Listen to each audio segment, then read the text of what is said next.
Hi, everyone. I'm Michelle Santana for those that don't know me. It's been a while since I've been here in a video. And something I read in my devotions, metaphysical interpretation of the Bible, really struck true to me in my heart. And I want to read just a little bit of this book and what I read this morning because it's beautiful and it's how I've healed. That's what I want to get across to everybody. You can heal from the most traumatic experiences that a person can go through by learning the true, correct connection to God. And so listen carefully. We find more revealing metaphors in John 10:1 through 4. Verily, verily, I say unto you, he that entereth not by the door into the sheepfold, but climbeth up some other way, the same is a thief and a robber. 2. But he that entereth by the door is the shepherd of the sheep.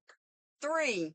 To him that to him the porter openeth, and the sheep hear his voice, and he calleth his own sheep by name, and leadeth them out. 4. And when he putteth forth his own sheep, he goeth before them, and the sheep follow him, for they know his voice.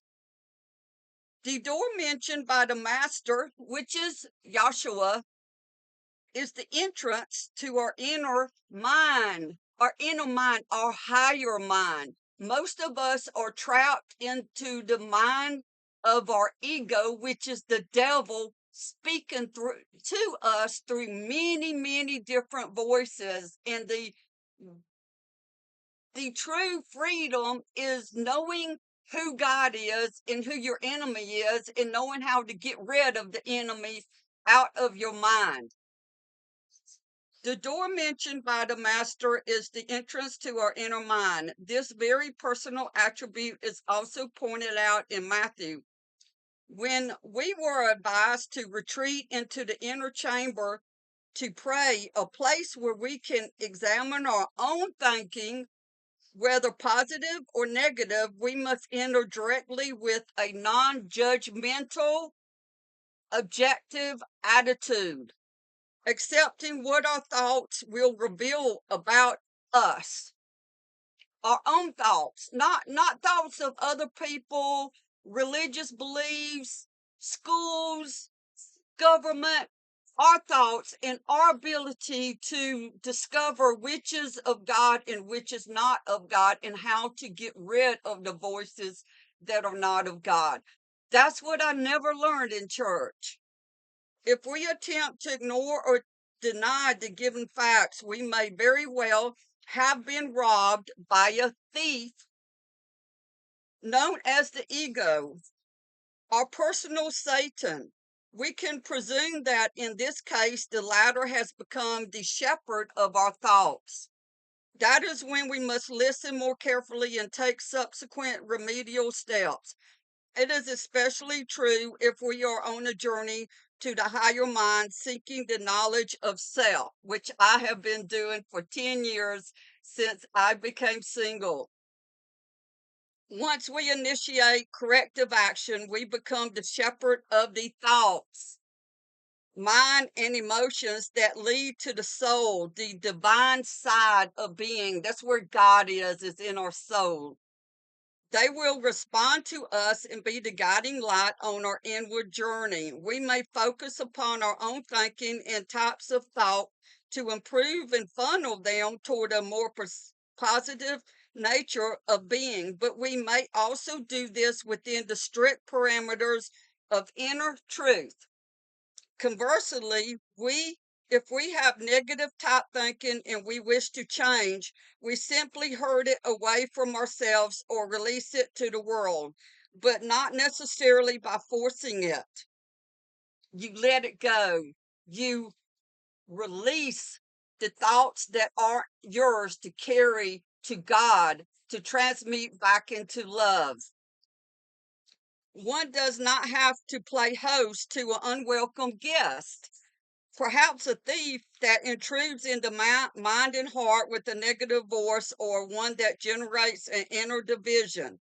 Even easy things must convoke an appropriate measure of efforts. The Master asked us to follow him, but he never said that it would be without burdens.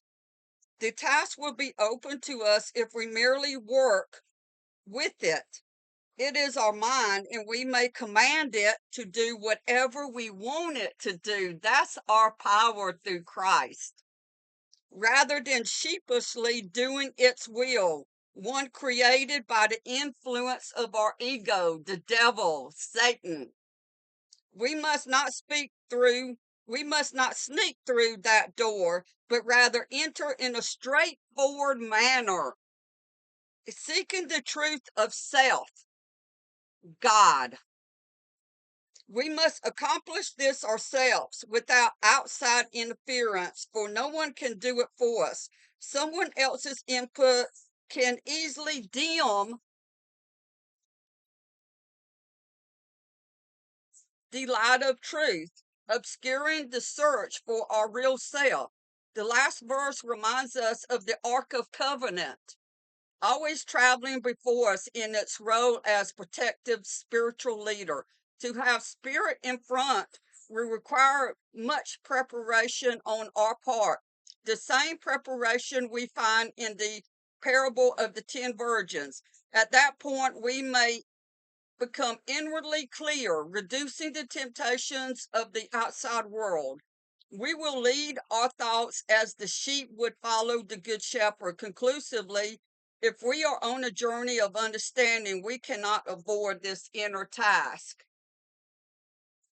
And that, my friends, is the reason many of us do not overcome the traumas of our past, because we get stuck right here and we don't know how to get our thoughts that are of the devil out of our minds.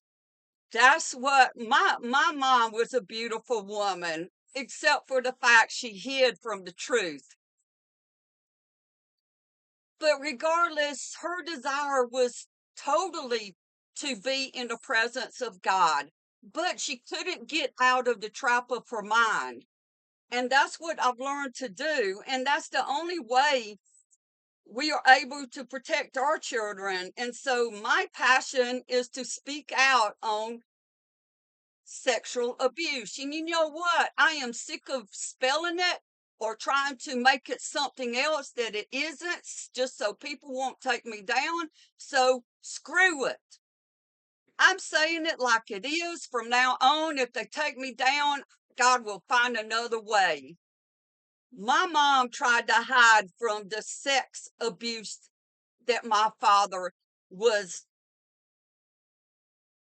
doing when he came into our room in the middle of the night. And the church the church failed me as a child. No one, I couldn't never look into the eye of a pastor. I know now.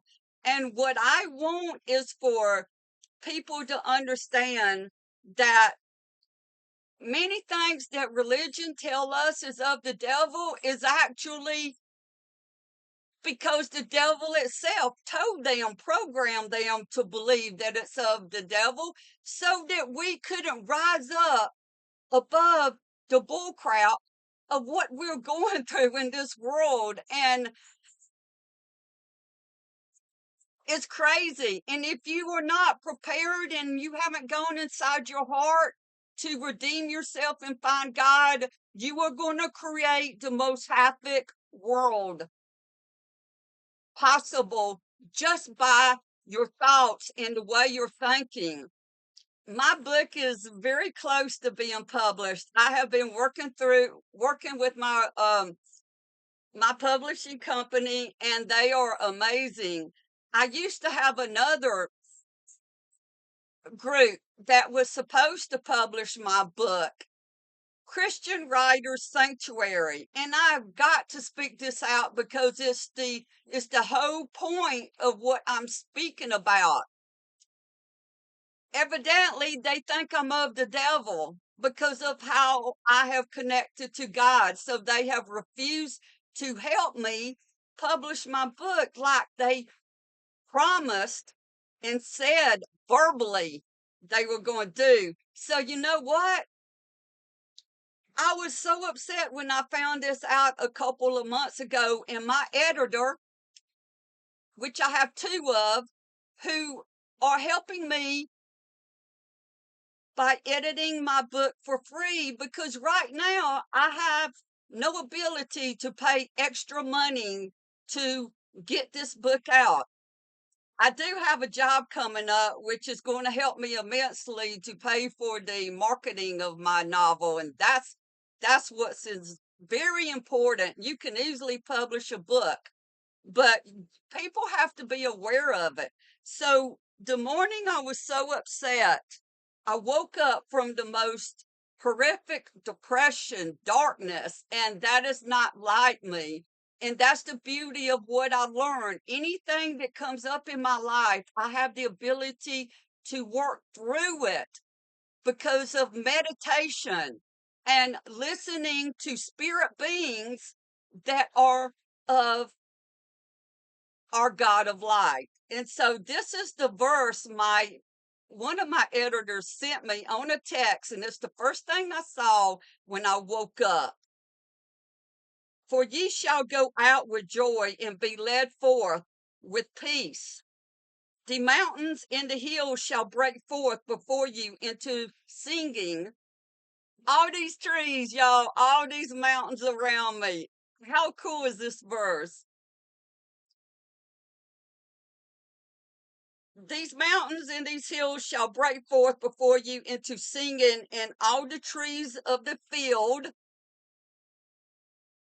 shall clap their hands for my freedom and my ability to write this most amazing novel. And I give God all the glory. It's all Him. It's all Him working through me. And so I don't want no glory whatsoever. So thank you.